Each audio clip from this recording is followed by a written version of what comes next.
사무엘상을 우리가 좀 함께 살펴보고 있는데요.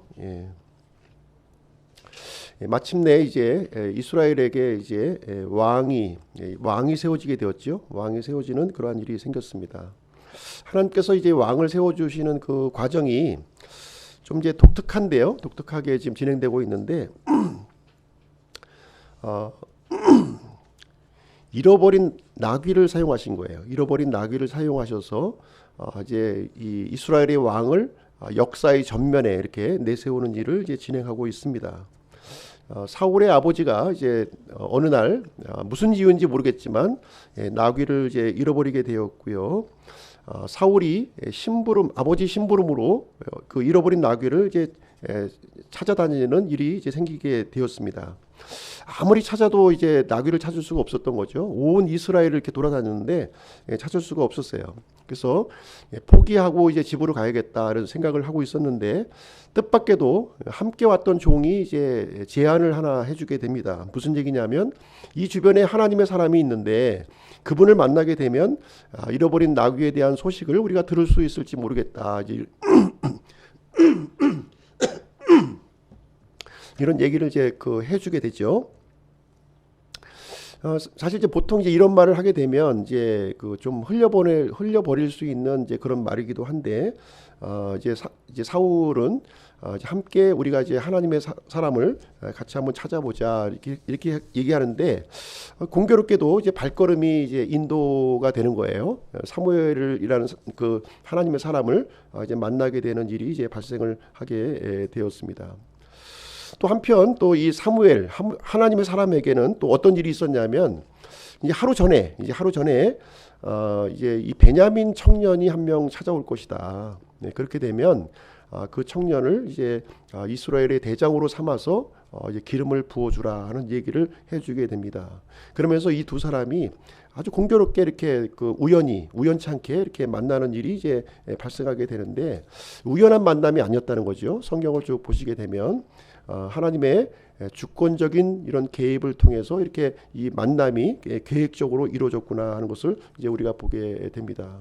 그래서 하나님께서는 우리 사람들의 발걸음을 이렇게 인도하시는 그런 분이시라는 것이죠. 우리는 무심코 이렇게 살아가는지 모르겠지만, 하나님께서는 우리의 삶을 이렇게 한 걸음 한 걸음 인도해 가신다는 것을 우리가 볼 수가 있습니다. 우리가 하나님의 이 바른 질서 안에 이렇게 거하게 되면요, 하나님께서 바르게 이렇게 인도하시는 그런 모습을 우리가 볼 수가 있는 것이죠. 사울은 사실 잃어버린 나귀를 찾아서 이렇게 돌아다녔어요. 이것은 아버지의 이제 명령이었고요. 아버지의 명령을 이제 성실하게 수행하던 중에 하나님의 인도하심을 이렇게 받는 그런 모습을 우리가 이제 보게 됩니다. 자, 그래서 이제 이 사무엘은 이제 하나님께서 자신에게 분부해 주신 그 하나님의 뜻을 이렇게 진행을 하게 되는데요. 이 사울을 이제 식사 자리로 초대를 하게 되죠. 사실 이제 그 자리는 보통 자리가 아니라 이스라엘의 그 지도자들이 이렇게 모여 있는 그런 자리에 사울을 이제 초대를 하게 됩니다. 그러면서 가장 최고의 자리 상석에다가 이제 사울을 앉혀주고요. 모든 격식을 갖추어서 최고의 요리로 지금 이제 대접을 해주게 됩니다. 그러면서 이제 지금까지 이제 하나님께서 알려주신 그 내용들을 이제 사울에게 이제 알려주는 거죠. 하나님께서 당신을 이스라엘의 지도자로 이렇게 삼아주셨다 하면서 하룻밤을 꼬박 세우면서 아마 이제 이 사울과 사무엘이 함께 지내는 내용이 이제 나오게 되고요. 그 다음 날 아침에 가서야 이제 하나님의 이 뜻을 사울에게 전달을 해주게 됩니다. 그래서 오늘은 이제 10장 내용을 살펴볼 텐데요. 10장이 좀 알다시피 상당히 길게 되어 있습니다. 내용이 27절까지 이제 되어 있는데 아주 좀 길긴 하지만 하여튼 제가 짧은 시간에 하여튼 엑기스만 이렇게 얘기해서 이렇게 좀 10장 내용을 좀 살펴보도록 이렇게 하겠습니다. 오늘은 이제 왕으로 이제 세워진 이 사울을 이제 기름을 붓고요. 기름을 이제 부어주고 이제 지도자로 세워주는 그 과정, 일체의 과정이 오늘 이제 10장 전반에 이렇게 기록이 이제 되어 있습니다. 근데 이제 문제는 뭐냐? 하나님께서 개별적으로 이제 이 사울에게 그 이 하나님의 뜻을 전달해 줬지만 아직 준비가 안 돼 있는 거예요. 이스라엘 백성도 준비가 안 돼 있고 사울 자신도 지금 준비가 안 된 거예요. 갑자기 나귀를 찾으러 이렇게 다니다가 보니까 당신은 이제 이스라엘의 왕이 되었다, 이런 통보를 받았거든요. 이거 뭐 이해할 수도 없는 일이고 받아들일 수도 없는 그런 그 아주 황당한 상황을 이제 아마 입장을 아마 바꿔서 우리가 생각을 해봐도 아마 이 사울의 그 입장을 충분히 이해를 할 수 있을 것 같아요. 이렇게 돌아다니다 보니까 갑자기 어떤 그 나이 드신 분이 이제 이스라엘의 당신은 왕이라고 하면서 기름을 이제 부어주는 그런 일이 이제 생겨난 거죠. 역시 이스라엘 백성 입장에서도 물론 왕을 요청했지만 구체적으로 이제 어떤 왕이 세워질지에 대해서는 이제 전혀 이제 모르고 있는, 정보가 모르고 있는 그런 상황이 되겠습니다. 그래서 이제 왕으로 세워진 이 사울을 공식적으로 이스라엘 백성들에게 이렇게 또 드러내는 작업이 좀 필요한 거고요.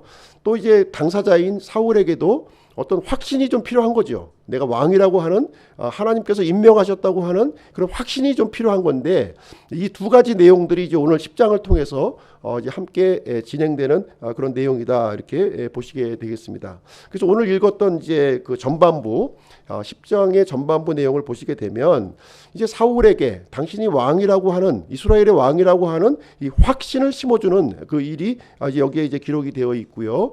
그 이제 요 내용이 지나서부터는 이제 이스라엘 온 백성에게 이 왕으로 세워진 이 사울을 이렇게 공개적으로 드러내는 과정이 여기에 이제 기록이 되어 있습니다. 그래서 오늘 이제 10장 말씀은 세 단락으로 이렇게 나누어져요. 세 단락으로 이렇게 나누어지게 되는데, 오늘 이제 읽은 1절부터 8절은 이제 사울에게 확신을 주는 내용이에요. 확신을 주기 위해서 이제 어떤 일을 진행하게 되냐면, 이제 그 네 가지 표적을 이제 보여줍니다. 사울에게 네 가지 표적을 이제 미리 말씀을 해주는 거죠. 미리 말씀을 해주고 그것이 이루어지는 형식으로 이제 진행이 됩니다. 그래서 하나의 표적이 이루어질 때마다 이제 사울은 자신이 이스라엘의 왕으로 세워졌다고 하는 사실을 이제 조금씩 더 확신을 해나가는 그런 내용을 이제 보여주고 있습니다. 그리고 이제 9절부터 16절까지 이제 중반부는요, 이제 왕으로 세워진 이 사울이 이제 이제 사람들로부터 주목을 받기 시작하는 거예요. 일단 그 주변 사람들로부터 주목을 받습니다. 사울의 주변 사람들로부터 주목받는 이야기가 이제 중반부에 기록이 되어 있고요. 마지막 부분 이제 단락에서는 17절부터 27절까지 그 내용은 이제 어떤 내용이냐면은 이제 본격적으로 이스라엘 백성 전체에게 이제 사울이 이제 공식적으로 이제 드러내주는 그 일이 이제 여기에 기록이 되어 있습니다. 그래서 하나님께서는 이제 이 왕을 세워주시는 이런 이 선택하는 부분에 있어서나 또 이제 왕으로서의 어떤 그 위치를 또 잡게 해주는 부분이나 또 공개적으로 이스라엘 백성들에게 알려주는 부분에 있어서 일정한 이렇게 그 어떤 이 원칙에 입각해서 이렇게 좀 진행하고 있다는 것을 이제 우리가 생각을 해 볼 수가 있는 것이죠. 갑자기 나타나서 이제 뭐 이 사람이 왕이니까 앞으로 통치할 것이다, 이런 식으로 하나님은 진행하지 않으시는 거예요. 질서에 맞추어서 이렇게 하나하나 이렇게 그 열어가시는 모습을 우리가 볼 수 있습니다. 첫 번째 1절부터 8절까지인데요. 사울에게 이제 어떻게 지금 이제 확신을 이제 주고 있는지 그 내용을 한번 보시도록 하겠습니다.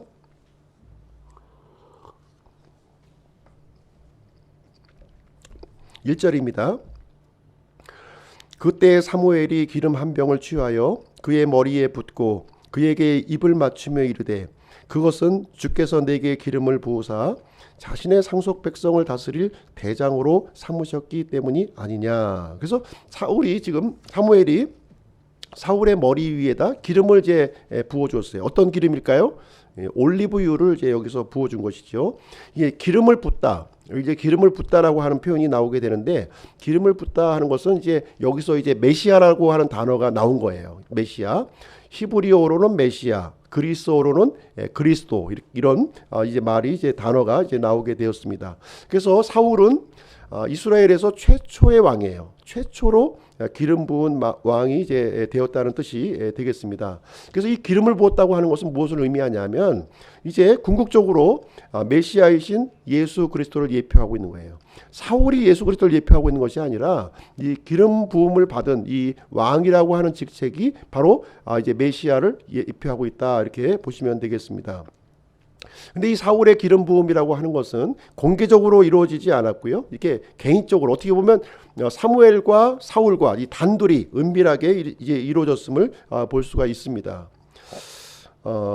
그래서 이제 그 당황한 이 사울, 참 얼마나 당황이 됐겠어요. 그렇죠? 당황한 사울을 위해서 이제 이 확신을 심어주기 위해서 사무엘이 이제 얘기를 해줍니다. 앞으로 이제 사울이 겪게 될 그 일을 이제 얘기를 해주게 되는데요. 네 가지 표적을 얘기해 주는 거예요. 이 네 가지 표적이 내가 얘기한 대로 그대로 이루어지게 되면 당신은 하나님께서 선택하신 왕이라는 것을 확신을 가져도 좋다, 이제 이렇게 얘기를 해줍니다. 그래서 첫 번째 표적을 한번 보겠습니다. 첫 번째 표적이 뭐냐면 2절에 기록이 되어 있어요. 2절. 내가 오늘 나를 떠나가다가 셀사에서 베냐민의 경계에 있는 라헬의 돌무덤 옆에서 두 사람을 만나리니 그들이 내게 이르기를 내가 찾으러 갔던 나귀들을 찾았느니라. 보라, 네 아버지가 나귀들 걱정은 그쳤으나 너희로 인해 슬퍼하며 이르되 내 아들을 위하여 내가 어떻게 하리요 하더라 할 것이요. 야, 첫 번째 표적은 무엇이냐면 이제 사울이 이제 길을 가다가 두 사람을 만난다는 거예요. 두 사람을 만나게 되는데 이 두 사람을 어디에서 만나게 되냐면 라헬의 돌무덤에서 만나게 될 것이다, 이 얘기를 해주고 있는 거예요. 자, 라헬의 무덤이 어떤 장소입니까? 라헬의 돌무덤은 지금 야곱의 아내죠. 그렇죠? 야곱의 아내예요. 야곱에게는 4명의 아내가 있었습니다. 그런데 이 라헬은 야곱이 가장 사랑했던 아내예요. 가장 사랑했던 아내입니다. 그런데 이 라헬은 아이를 2명을 낳았던 거예요. 2명. 누구죠? 첫 번째는 요셉을 낳았고요. 두 번째는 베냐민을 낳았던 거예요. 베냐민을 어디서 낳았냐면 이 베들레헴으로 가던 그 길목에 거기에서 산통을 겪으면서 이제 베냐민을 낳고 죽은 겁니다. 그래서 그 라헬의 돌무덤이 그 장소예요. 지금 사울이 어느 지파 사람입니까? 베냐민 지파 사람이에요. 그래서 라헬의 돌무덤에서 두 사람을 만난다는 얘기는 무엇이냐면 이 사울이 속한 베냐민 지파의 출발점을 지금 알려주고 있는 거예요. 지금 너의 출발점에서 두 사람을 만나게 될 텐데 두 사람이 뭐라고 얘기해 주게 되냐면 이제 그 얘기를 해준다는 것이죠. 너희 아버지가 이제 나귀를 찾았다. 이 나귀에 대한 걱정은 그쳤는데 이제 너희들 걱정한다, 이 얘기를 할 것이라는 거예요. 그 두 사람이. 그것이 일어나면 이제 하나님께서 너를 왕으로 세우셨다는 이 표적이 된다고 하는 사실을 알려주게 됩니다. 그래서 첫 번째 표적을 이렇게 주게 되고요. 그리고 이어서 두 번째 표적이 또 일어날 것도 얘기해 줘요. 하나만 맞으면 또 우연이 되겠죠. 그러니까 두 번째 표적을 또 알려주게 되는데요. 3절 4절 그 내용이 기록이 되어 있습니다. 3절 4절 보겠습니다. 그 뒤에 내가 거기서 더 나아가 다볼 평야에 이르면 하나님께 가려고 베델로 올라가는 세 사람이 거기서 너를 만나리니 한 사람은 염소 새끼 3마리를 가지고 가고 다른 사람은 빵 3개를 가지고 가며 또 다른 사람은 포도즙 1무대를 가지고 가리라. 그들이 내게 문안하고 빵 2개를 내게 주겠고 너는 그들의 손에서 그것을 받으리라. 여기 보니까 이제 또 어떤 일이 이루어지냐면 조금 더 네가 길을 또 가게 될 텐데 그때는 누구를 만나게 되냐면 세 사람을 만나게 될 것이다, 이렇게 얘기를 하는 거예요. 세 사람을 또 만난 장소가 어디입니까? 이 다볼 평야라고 하는 곳이에요. 이 다볼 평야인데 다볼 평야에서 이 세 사람이 그 목적지가 있다는 거예요. 목적지가 어디냐면 바로 베델로 올라간다, 이 얘기를 해주고 있는 것입니다. 그 베델은 그러면 어떤 장소가 되겠습니까? 이 베델은 야곱과 연관이 되어 있는 거예요.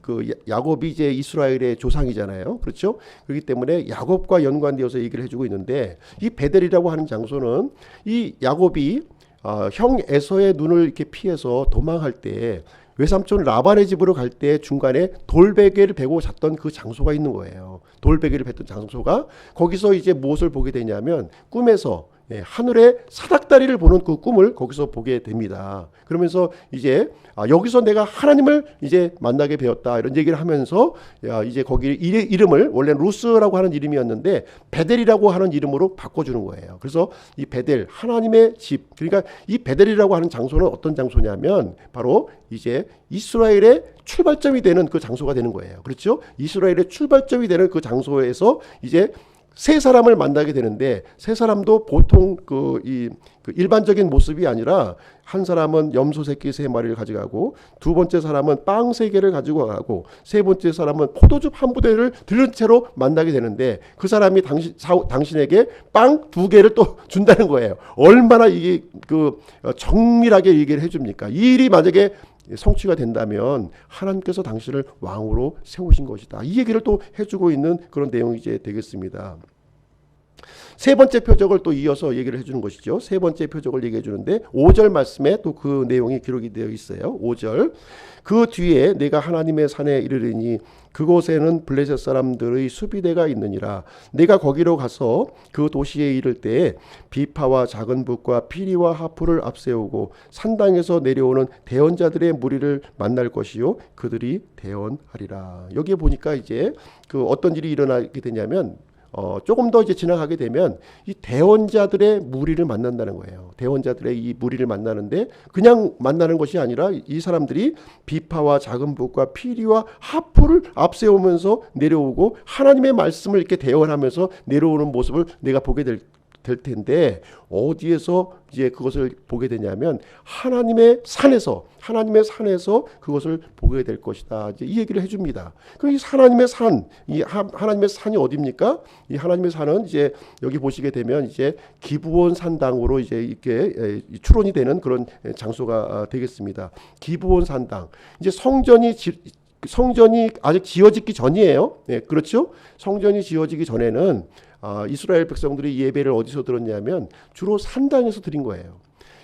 그 성전이 이루어진 이후에 그 산당의 모습은 우상 숭배를 하고 부패하는 모습을 보였지만, 이 사무엘 시대 당시에 이 산당이라고 하는 것은 하나님께 희생물을 드리고 이렇게 예배를 드리는 장소였다는 거예요. 그래서 예배의 이 중심지, 이 출발지를 통해서 이제 대언자들의 무리를 만나게 된다는 얘기를 여기서 얘기를 해주고 있는데요. 그래서 그런 일이 만약에 이루어지게 된다면 이제 너는 이스라엘의 그 왕으로 세워진 줄을 확신을 하나 이제 이렇게 얘기를 해주게 됩니다. 그래서 라헬의 돌무덤과 이 베델 하나님의 산이라고 하는 이 장소에서 이제 특별한 이 표적을 이제 보게 되는데, 이 표적의 의미가 뭐냐면 사울을 하나님께서 왕으로 세워 주셨다 이제 이 얘기를 해주고 있는 거예요. 그러면서 마지막 네 번째 표적을 또 하나 더 이제 그 3번만 해도 뭐 더 이상 뭐 의심할 수 없는 상황이지만 이제 더 이제 확신을 가질 수 있는 그런 내용을 다시 한번 이제 사울에게 이제 알려주시게 되는데요.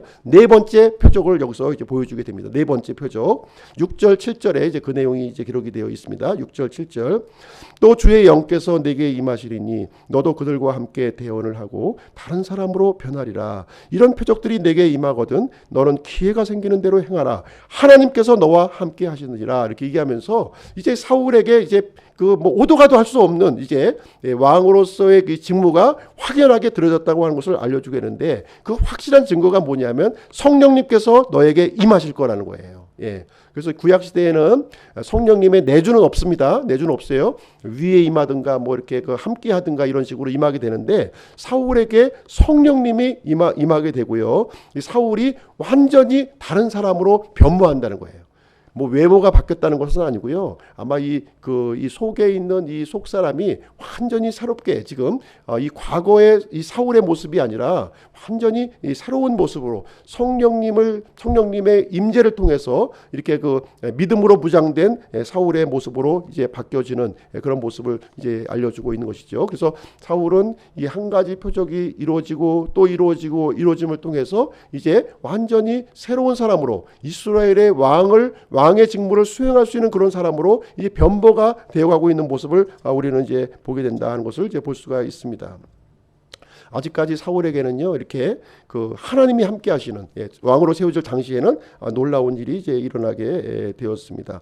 8절 말씀 한번 보겠습니다. 8절 또한 너는 나보다 앞서 길갈로 내려가라. 보라 내가 네게로 내려가 번지 헌물을 드리고 화평 헌물의 희생물을 희생시켜 드리니 내가 네게 가서 내가 행할 일을 네게 보여줄 때까지 너는 이래 동안 기다리라 하니라. 그래서 사무엘이 이제 어떤 얘기를 해주냐면 나보다 앞서 어디로 내려가라고요? 이번에는 길갈로 내려가라 이렇게 얘기를 해주게 됩니다. 길갈에 내려가면은 이제 사무엘이 다시 와서 이제 희생 헌물을 이렇게 드릴 것이다 이렇게 얘기를 해주고요. 앞으로 네가 이제 행해야 할 그 일을 이제 보여주겠다 이렇게 얘기를 해주게 됩니다.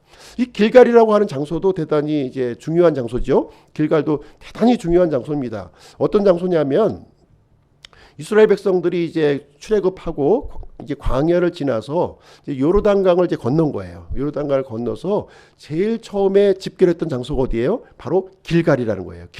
길갈이라고 하는 장소는 어떻게 보면 이스라엘의 역사의 출발점과 같은 곳이에요. 이스라엘의 역사. 가나안 땅에서 이스라엘의 역사가 최초로 출발한 장소가 바로 길갈이라는 거예요. 바로 그 길갈의 장소로 이제 사무엘은 사울에게 내려가 있으라 이제 얘기를 하게 됩니다. 거기서 희생 헌물을 드려서 이제 왕으로서 세워지는 이제 공식적인 일을 이제 진행을 하게 되는 것인데요.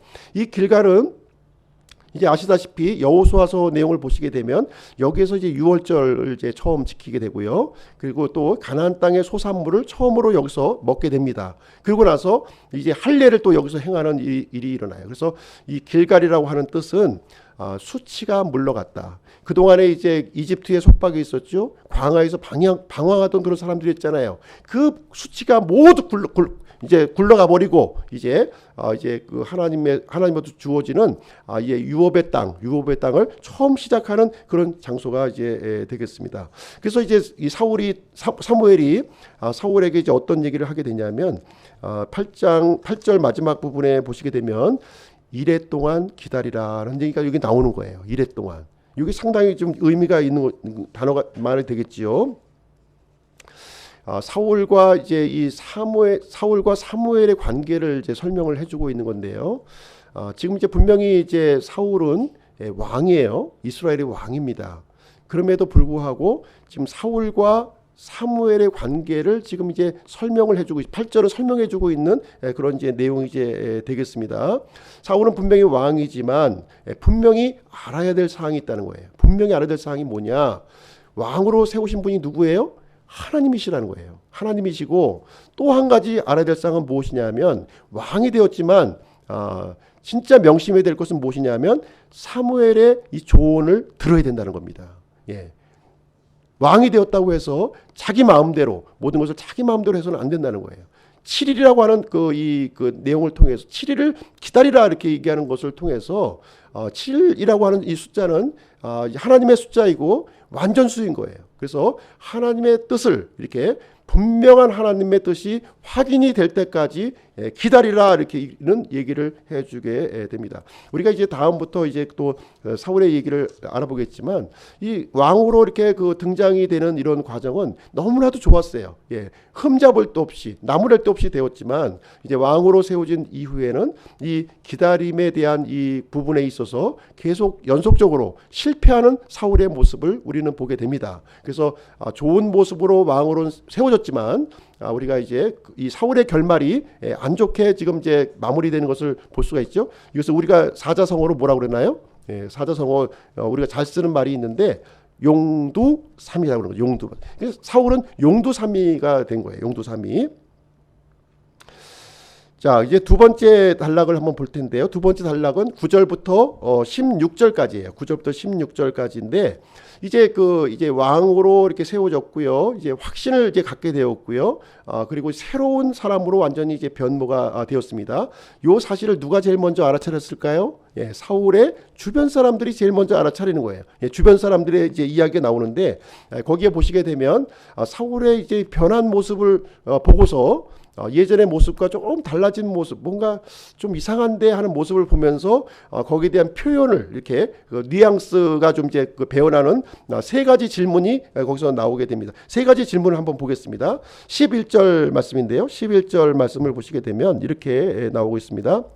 예전에 그를 알던 모든 사람들이 보니 보라 그가 대언자들 가운데서 대언을 하므로 이에 백성이 서로 이르되 기스의 아들에게 임한 이 일이 도대체 무엇이냐? 사울도 대언자들 가운데 있느냐? 하면서 질문을 해요. 그렇죠?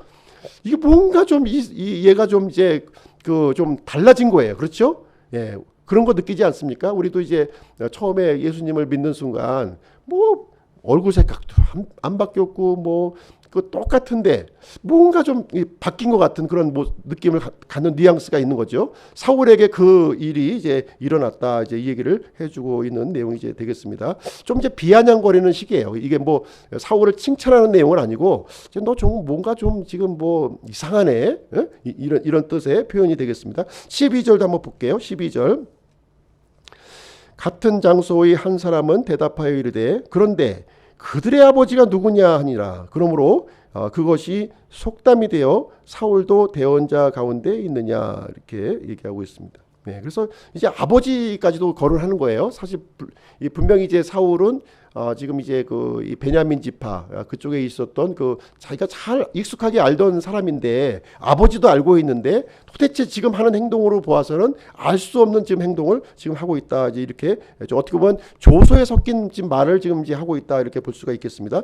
14절 한번 볼게요. 14절 또 누가 또 알아차렸냐면 사울의 모습을 삼촌이 또 알아차린 거예요. 삼촌 14절 사울의 삼촌이 그와 그의 종에게 이르되 너희가 어디로 갔었느냐 하니 그가 이르되 나귀들을 찾다가 그것들이 아무데도 없음을 우리가 보고 사무엘에게 갔었나이다. 그래서 이제 사무엘 만난 얘기를 하고요. 왕으로 세워졌다는 얘기를 아직 못하는 거예요. 삼촌이라 할지라도 제가 왕이 됐는데요. 이 말은 못하고 사무엘을 만났다고 하는 정도만 이제 얘기를 해주게 되는데 어떻게 보면 이 삼촌도 좀 뭔가 좀 얘가 좀 이상한 애다 하는 식의 아마 느낌을 받았던 것 같습니다. 그래서 주변 사람들로부터 그러니까 사울이 살고 있었던 그 인근의 자기 지파 사람들로부터 좀 뭔가 좀 제가 이상해졌어. 이제 뭔가 좀 뭐 하여튼 뭔가 하여튼 좀 이상해 하는 이런 얘기를 이제 듣게 되는 것입니다. 그러면서 이 사울은 이제 공개적으로 이스라엘 백성 전체에게 또 이렇게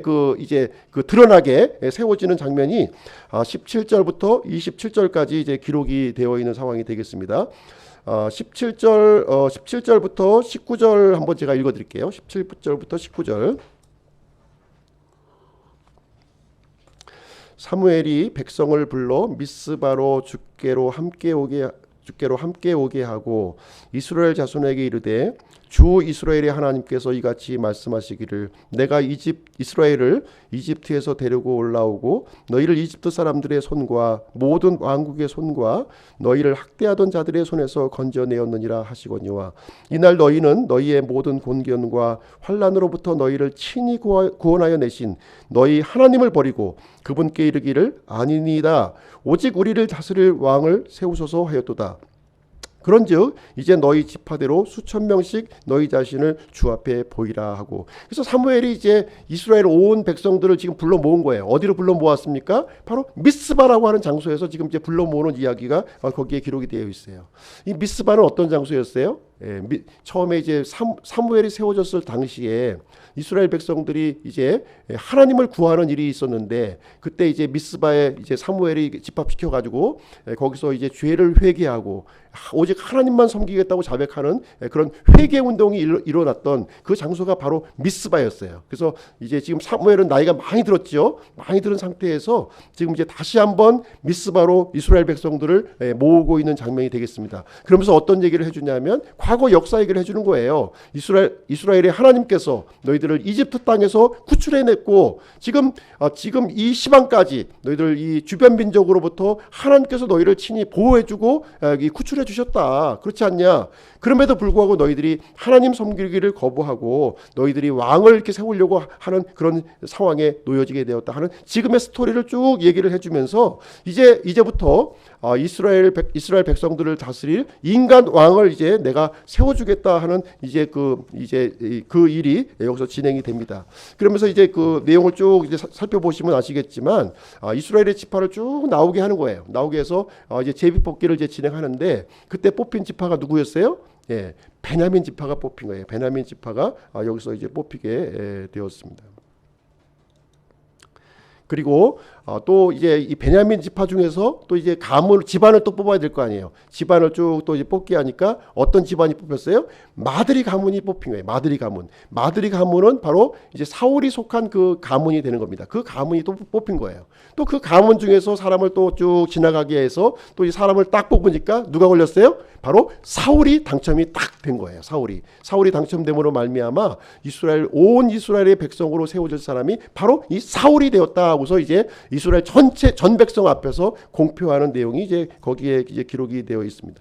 그런데 아무리 찾아도 이 당사자인 왕으로 세워진 사울의 모습을 찾을 길이 없는 거예요. 꽁꽁 숨어가지고, 그래서 이제 하나님께 기도를 하니까 하나님께서 사울이 숨어 있는 그 장소를 이제 알려주신 것입니다. 그 내용이 23절, 24절에 이제 나와 있어요. 거기에 보니까 23절, 24절 그들이 달려가 거기서 그를 데려오매 그가 백성 가운데 서니 그가 백성 중에 어떤 사람보다 자기 어깨로부터 위만큼 키가 더 크더라. 사무엘이 온 백성에게 이르되 너희가 주께서 택하신 자를 보느냐? 온 백성 가운데 그와 같은 자가 없느니라 하니 온 백성이 외치며 이르되 국왕폐와 만세하니라. 그래서 이제 이 사울이 드디어 이제 이스라엘의 그 초대 왕으로 이렇게 세워지는 놀라운 광경이 여기서 벌어지게 되었습니다.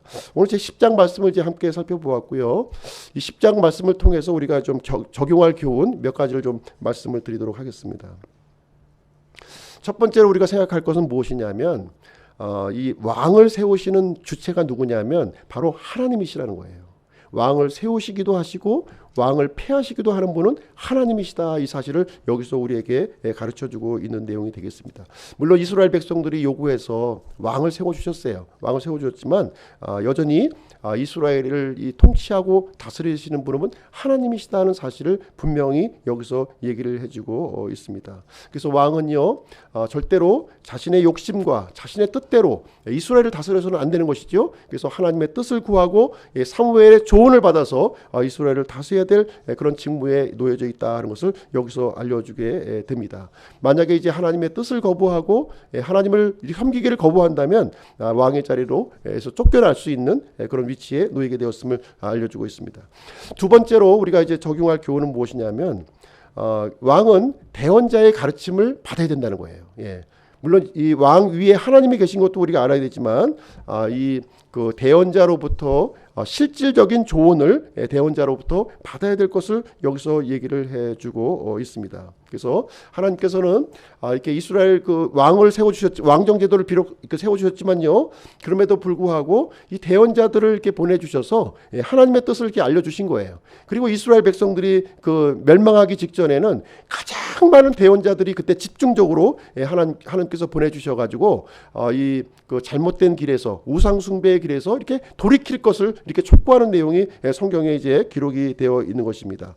북이스라엘의 경우에는요 단 한 명도 선한 왕이 없었어요. 그래서 아시리아에 의해서 완전히 멸망을 당하게 되는 일이 발생하게 되었고요. 남유다도 몇 명의 선한 왕은 있었지만 대다수의 왕들이 이렇게 대원자의 말을 듣지 않고 악한 일을 진행하게 되었습니다. 그래서 한 120년 후에 바벨론 제국에 의해서 이제 그 70년 포로기를 당하는 그 수치를 당하는 내용이 성경에 기록이 되어 있습니다.